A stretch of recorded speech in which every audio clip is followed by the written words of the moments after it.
Hello everyone, that manga kid here to do a review of Sweet Blue Flowers by Takako Shimura. This is a Yuri series that I guess it's sort of Yuri, but it's also sort of it feels more shoujo-ai throughout most of it, but I guess would be classified as a Yuri. This is about these high school girls, both of which attend all girls schools, I believe. If they don't, at least for sure, the main character, who's, yep, Akira, I was right. Uh, Akira attends an all girls private school, and her friend Fumi, let me double check that that is correct. Yep, Fumi attends a different high school that's local as well, that it's more of a public school. I don't think there are boys at that school either. If there are, you never see any. So it's about both girls. It kind of follows each of them individually. They're childhood friends who were split apart around 10 or 11 years old or so, haven't seen each other in years. Now they're back living in the same town and going to different schools, but are becoming friends again. You have Fumi, who is in love with girls, knows she's in love with girls, always has been. And Akira is, of course, her first love, and now they're older and she's back near her, and it's kind of confusing. And then you have Akira, who's never really been in love, uh, is kind of exploring. She's exploring the possibility of being in love, and she's watching her friend Fumi kind of fall in love with people and learning about her past and, all of those things. So you've got a large cast of female characters, quite a few of which identify as girls who love girls, whether that be lesbian, bisexual, whatever. And whether they actually identify that way or are just kind of in the moment feeling those feelings is kind of ambiguous.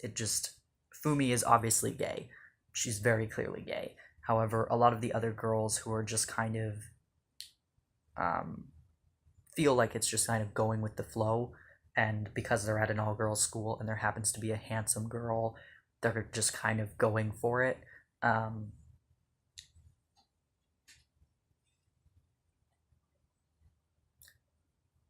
Sorry, I had to pause it for a second. I lost my train of thought. But um, it this series, I've been putting off making this video because this series is very hard to explain. It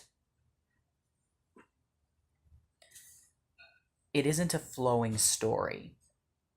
Takako Shimura has a tendency to skip around a lot, and do kind of time jumps and flashbacks and scene skips and all these things without really kind of making it clear that that's happening.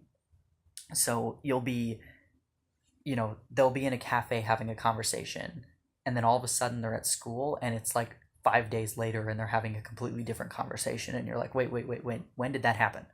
And that happens a lot. Once you get used to it and you kind of get used to her style, then it's fine, but it's very confusing at the beginning if you're not paying attention. So her storytelling, I don't understand, like, if it's intentional that she does that to confuse you or what. I don't get it. I don't mind it, but I don't get it. And I hesitate to say that she is an amazing storyteller because I think that there's a flaw that works against her when she skips around like that and leaps around, because it confuses the reader. And I'm not the only person who said that. I believe Manga Hoarder said it as well when she was talking about when she read the first volume. She was having a hard time keeping up with what was going on. It's a lot. I found myself each volume. These are omnibuses, by the way. They're all 2-in-1 omnibuses. So this is an 8-volume series in total. And this is put out by Viz, if I didn't say that already. It's difficult to follow if you're not really, really paying attention. I found myself having to read the character bios at the beginning of each volume just to remind myself who's who and what's going on. So yeah, that's a bit of a flaw. That being said, I love Takako Shimura. I really, really do, and therefore I'm biased, and I enjoyed this series more than maybe I would have if I didn't have a soft spot for Takako Shimura. I think that her stories are meant to be snippets of people's lives. I don't think that we are meant to have the full story, because it follows these girls from their first day of high school all the way through, and then in the last volume it touches on their 20s a little bit. That's a lot of time for 8 volumes. A lot of series will span like a year and spend like 15 volumes on that. And so this is a lot of time. She skips around a lot, like I said, and I think that, to me, it feels like I'm an onlooker who's only getting bits and pieces of the story, rather than being 24/7 in the head of my main character. I'm only getting tidbits of information, and I have to kind of piece it together on my own. And it's fascinating. It's a fascinating experience to me. Maybe I'm reading way too much into it. I don't know, but it is interesting that we don't get the full story. It feels like pieces are missing, but that feels intentional rather than just like poor writing. I don't know. Maybe I'm wrong. But if you're looking for a cute girls' love story with some maturity, because there are some sexual themes in it. It is not sexually explicit by any means, but there are sexual themes in it done very tastefully. And that's my favorite thing about Takako Shimura, is her LGBT stories are written about LGBT characters, and it's not fan service, and it's not pandering to a male audience. This feels like a story written for queer people who want to read about queer people. And I'm queer people wanting to read about queer people, so this is right up my alley. Yeah, like I said, you definitely have to pay attention when reading it because it skips around so much. Some of the characters are forgettable. I don't particularly like many of the characters. There's a couple I like there's some older adults who are kind of the role models for these kids that I enjoy. There's a few times throughout where I really do like Fumi and Akira as people, but then most of the time I'm like, you're forgettable to me. But again, that kind of feeds into this notion of like, these are people that I'm just kind of getting snippets of their life. They're just passerbys, and it feels very like I'm not meant to care too much because it's their life and not mine. I don't know if that makes any sense at all. And maybe that's just my own impression of this series, but that's what I feel like. I feel like these are classmates of mine that I've noticed things about, but don't necessarily care too much because they're not my friends, they're not me, but I've noticed their lives, and I've, enjoyed the little snippets that I've witnessed, but I don't necessarily care too much. In the grand scheme of things, really enjoyed this series despite everything I've just said about it.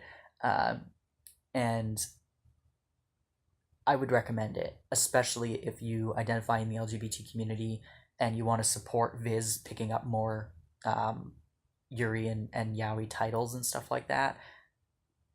Definitely, I think this one has a bit of a realistic feel to it, for sure, because especially in the part of Fumi, who is just trying to find her way. She's just trying to find her way. And then you've got Akira, who's really confused. Her relationship with Fumi's kind of ambiguous, and she doesn't really know what's going on. She doesn't know what to feel. She doesn't know how to keep Fumi in her life without hurting her, and hurting her feelings. So it is fascinating. It feels realistic. It feels not fan servicey. It's cute. It's yeah. It's not Wandering Sun though, which I was trying very hard not to compare it to Wandering Sun, but it isn't Wandering Sun. So if you've read Wandering Sun and we're really in love with it, it isn't that, but it is good, and I definitely recommend picking it up. Yeah, that's all I really have to say. It's quite confusing. I don't know. I was trying to gather my thoughts on this for a long time now, and I just can't. And so this is my gargled, mangled gibberish about Sweet Blue Flowers. If you can articulate this series better in my comment section, please do. I would love to chat about it with you, and I'd love for other people to hear a more articulate version of a review. But I did want to talk about it and recommend it and put it on people's radar if you haven't heard of it before. Yeah. Oh, one last thing. The art. Very simple character design. She has a very simple watercolor style. However, there are some really beautiful scenes of like buildings and nature and stuff that Takako Shimura does. I'm not going to show you because Viz doesn't like that. Or not Viz, but whatever. Yeah, anyway. I'm not going to show you inside the volumes, but the art is pretty good. Simple, and then really hits you with these more detailed panels every once in a while. There are some really nice color pages all throughout these volumes, and yeah, they're gorgeous. They've got the French flaps. These are like really nicely done Viz volumes. So yeah, definitely check it out if any of this intrigued you at all. Yeah. Like I said, please have a discussion with me about this manga in the comments so that we can articulate this better than I just did. Thanks for watching. See ya.